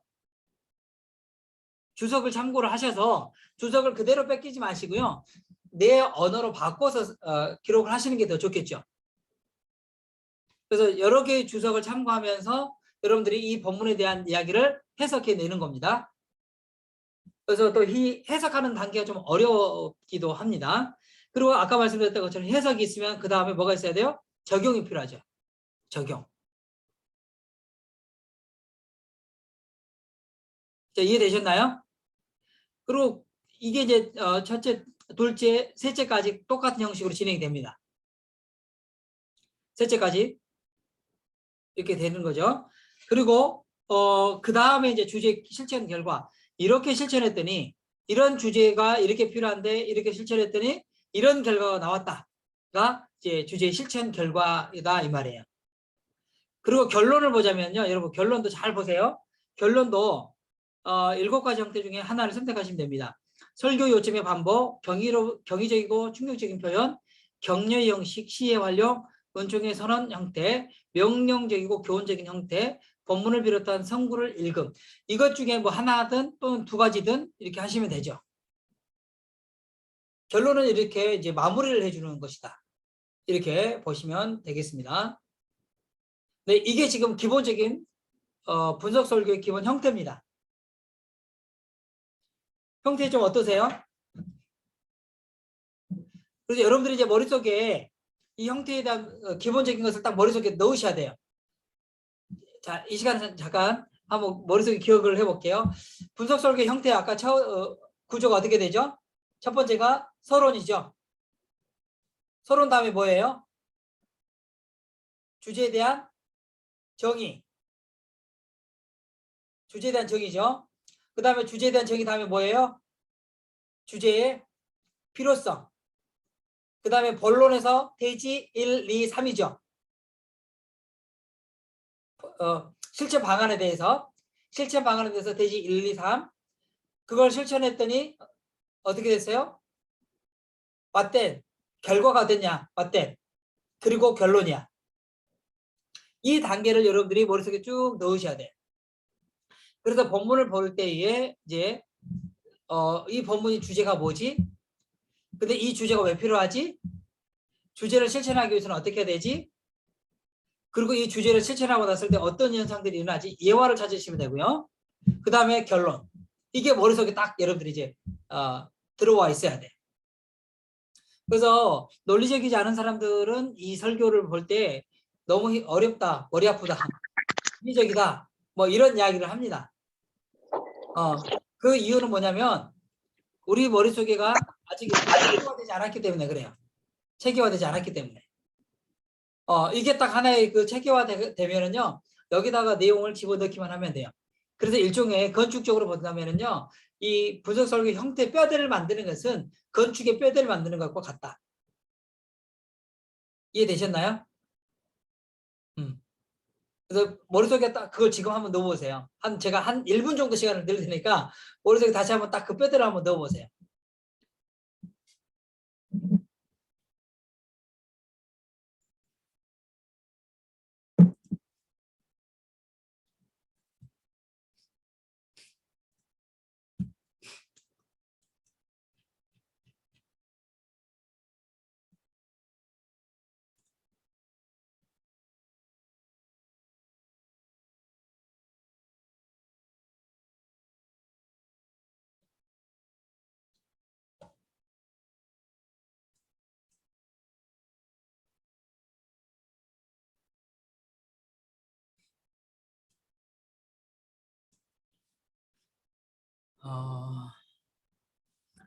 자, 이제 분석 설교 형태까지 이제 왔습니다. 여기까지 어때? 따라오실 만 하세요? 어떠세요? 어떠세요? 따라오실 만 하세요? 이제 그 다음 단계가 뭐냐? 이제 그 설교를 이제 작성하는 연습을 해야 돼. 자, 여러분들이 한 가지 의견을 여쭤볼게요. 한 가지 의견을 여쭤보고 싶은 게 뭐냐면, 제가 기본 샘플을 한번 먼저 드리고 그 다음 단계를 갈까요? 아니면 우리가 한번 여기에 대해서 작성을 해보고 그 다음 단계로 갈까요? 샘플을 안 보고 우리가 한번 만들어 보고 거기서 참작을 해보고 샘플을 보는 방법이 하나가 있고요. 아이고 너무 힘들어. 샘플을 한번 보고 우리가 작성을 해봐. 쓰면 좋겠다. 어떻게 생각하시나요? 네, 교수님 오늘 이제 말씀을 들었고 저희들이 틀이 이렇게 된다라고 이제 말씀해 주셨는데 이 틀이 적용된 설교가 어떻게 적용되었는지 샘플을 한번 보고 저희들이 설교를 한다면 어떤 식으로 따라서 비슷하게 해볼 것인지 네네. 모방을 한번 해보고 싶습니다. 네네. 자, 그러면 우리 목사님께서는 그 샘플을 좀 보여달라라는 거죠. 네. 그러면은, 그러면, 왜냐면 제가 사실은 이제 많이 그 공부를 하다가 보면, 이 형태까지 오는데 굉장히 좀 많이 머리가 아프고 쉽진 않더라고요. 더 여기서 이제 진도 나가면 머리가 좀 폭발할 수도 있어. 그래서, 그럼 여러분들 기본적으로 그 형태를 머릿속에 놓고요. 제가 그러면 샘플을 한번 제가 보내드릴게요. 우리 단톡방에다가 올려드릴게요. 그리고 나서 여러분들이 한번 연구를 좀 해보고 다음 주에 왔을 때 그걸 가지고 제가 다시 한번 분석을 해보고 그렇게 한번 해보고 그 다음에 제가 본문을 드리고 본문을 가지고 설교를 준비하는 과정을 한번 같이 한번 해보도록 그렇게 할게요. 여기서 제가 좀 빠진 것이 또 뭐가 있냐면요. 사실은 본문이 선택이 되고 본문이 선택됐다면 본문을 연구하는 과정이 지금 사실 좀 빠졌어요. 어떻게 연구를 할 거냐 이게 좀 빠졌거든요. 근데 여러분들이 이제 연구를 할 수 있다라고 하는 것을 전제하고 다음번에 이제 그러면 이제 설교를 작성하는 연습을 같이 한번 해보도록 하겠습니다. 네. 자, 그럼 여기까지 혹시 질문이 있으신가요? 여기까지 질문.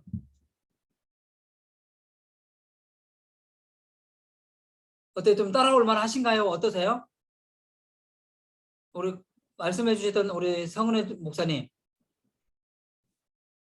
좀 어떠세요? 여기까지 좀 어렵게 힘들게 왔는데 좀 네, 뭐 말씀하시니까 그냥 따라서 듣고 있긴 한데 다들 말씀이 없으셔서 저는 잘 모르겠고 도표로 본 분석 설교의 구성 지금 표를 보면서 설명해 주셨는데요. 네. 이제 앞에서 설명이 있었기 때문에 이게 이제 어떤 걸 말씀하고 계신다는 건 대충 짐작은 할 수 있는데 혹시 시간이 좀 되신다면 도표로 본 분석 설교의 구성을 한 번만 더 이렇게 말씀해 주실 수 있습니까? 다시 처음 이 도표에 대한 이야기를 네네. 좀 네네. 해드릴까요? 네네. 네네. 마무리를 좀 해주시면 조금 더 이렇게 머리에 각인이 될 것 같습니다. 네네. 자, 그러면은 이제 그 도표에 대한 이야기를 다시 한번 해드려 볼게요. 자, 본문이 주어졌어요. 본문이 이제 그 요한복음 10장 11절에서부터 18절로 주어졌잖아요. 자, 우리가 연구를 했다라고 하는 것을 전제하고입니다. 이제 연구를 했다라고 하는 것을 전제하고 이 본문의 주제를 진실된 목자의 상이다라고 이제 주제를 잡았어요. 그리고 제목은 오직 나의 양을 위하여 이렇게 잡았단 말이에요. 그러면 이제 이 설교를 이 주제와 제목을 가지고 설교를 할 때 서론부터 결론까지 형태가 있죠. 자, 그래서 서론, 그 다음에 주제에 대한 정의, 주제에 대한 필요성, 주제에 대한 실천 방안, 그리고 주제에 대한 실천 결과, 결론. 총 6단계가 6단계로 구성이 되어 있다. 이렇게 이제 말씀드릴 수 있고요.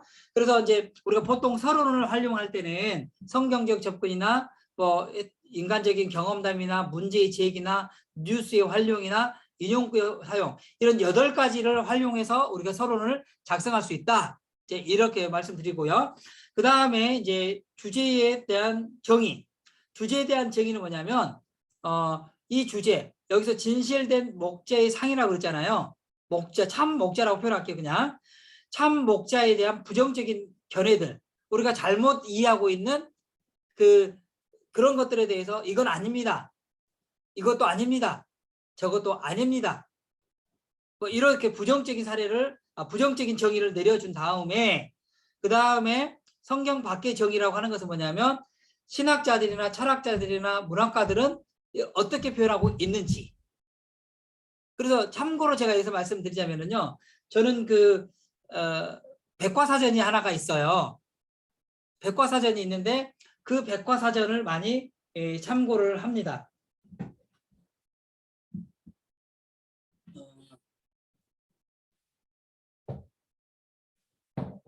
어쨌든 이제 그렇게 가고요. 그래서 이제 이 철학이나 문학이나 신학자들이 이 주제에 대해서 목자에 대해서 뭐라고 말하는지를 정의를 한 다음에 중요한 것은 뭐냐면 오늘 우리는 본문 설교, 강의 설교라 그랬잖아요. 중요한 것은 이 주제에 대해서 본문이 뭐라고 말하고 있는지 본문에 대한 정의를 꼭 내려주셔야 돼요. 그게 이제 주제에 대한 정의고요. 그러면 주제에 대한 필요성, 그러니까 주제가 왜 필요하냐, 참된 목자의 상이 왜 필요하냐, 이걸 이야기할 때 긍정적인 게 아니라 부정적인 사례를 들어서 이 주제가 이래서 필요하다.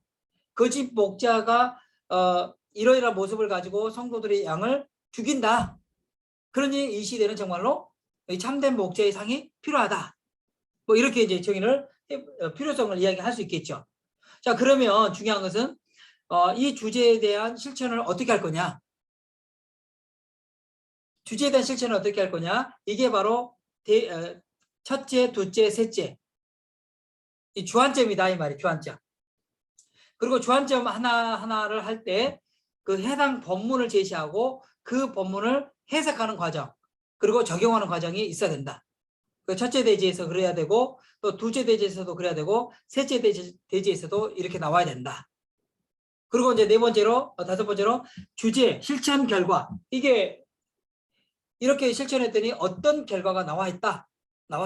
그러면 여기서 예를 들자면 참 목자의 모습으로 성도들을 잘 섬겼던 좋은 사례의 이야기가 있으면 좋겠죠. 그런 예화를 찾는 거죠. 그리고 결론을 내리는 겁니다. 그래서 결론도 7가지 형식 중에 하나 또는 2가지 정도를 인용해 가지고 설교를 만들 수 있다. 이렇게 다시 한번 정리를 해볼 수 있겠습니다. 자, 우리 김성희 조사님, 머리가 지끈지끈합니까? 아니면 따라올 만합니까?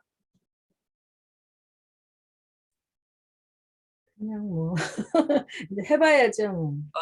그래요. 이제 이걸 개념을 머리 잡고 무조건 이건 이유 없어. 해봐야 돼. 해보시면서 제가 이제 참석도 같이 해드리도록 그렇게 하겠습니다. 네, 우리 이도령 전사님 어떠세요? 네, 저도 해보면 되겠죠. 무조건 이건 해와야 돼요. 그러니까 이것은 이제 개념을 지금은 잡는 거고요. 그리고 이제 실제로 해봐야 돼. 그러니까 실제로 해보는 과정 중에 이번 주 제가 샘플 하나를 보내드릴 테니까 그걸 보면서 이렇게 됐구나. 이제 이렇게 보시고 그걸 가지고 제가 다음 주에 와서 한번 하고 1시간은 그걸 가지고 분석을 해보고 1시간은 제가 본문을 드릴 테니까 본문을 가지고 이제 그 준비하는 과정을 한번 같이 공부를 해보자고요. 그래서 가능하면은 제 생각에는 그 본문이 정해졌으면 그 본문에 대해서 좀 연구를 하는 과정을 가지고 거기서 주제를 뽑아내고 제목은 나중에 뽑아내더라도 제목 뽑아내고 그 주제를 뒷받침하고 있는 보어들 3개 정도만 뽑아내도 1차적으로 되거든요. 예, 그걸 다음 주 한번 해보고 주중에 여러분들이 이제 그걸 가지고 설교를 해보는 거예요. 아마 그러면 제 생각에는 별도로 가지 말고 주일날 설교할 본문을 제가 우리 핸드북에 나온 본문을 가지고 하는 게 여러분 또 조금 더 좋겠죠. 그래서 그러면 그 주에는 본문 설교를 한번 시도를 해보는 거죠. 네. 자, 그런 식으로 한번 그러면 실제적으로 해보고요. 또 여러분들이 만약에 이제 개인적으로 저한테 보내주시거나 그러면 제가 이제 또 첨삭을 해서 보내드리도록 그렇게 할게요. 네. 그래요. 하여튼 어려운 시간을 이렇게 가지고 가고 있습니다. 어떻게 보면 저는 설교를 쉽게도 가르쳐 드릴 수도 있겠지만 쉽게 설교하면 그만큼 얍삽한 설교가 될 수 있을 것 같아요. 그래서 이렇게 저렇게 얍삽한 설교보다도 정말로 그 진국처럼 우러나온 깊이 있는 설교를 해야 된다라고 하는 게 제 전제거든요. 여기서 깊이 있는 우러나오는 설교라고 하는 것은 다른 게 아니라 성경하고 이 굉장한 실험을 통해서 하나님께서도 부어주신 영감을 통해서 발견한 그 메시지를 전하는 것. 이게 이제 저희 설교의 어떤 그 모습이라고 할 수 있을 것 같아요. 여러분들 그런 모습들 속에서 한번 우리가 전진해 보고요. 또 계속해서 같이 연구해 보면 좋겠습니다. 네, 혹시 뭐 다른 질문 없으신가요? 네, 다른 질문 없으시면은요 오늘 녹화한 것까지도 해가지고 다음 주 우리 저기다가 다 올려드리고 지난주 제가 잠깐 못 올려드린 거.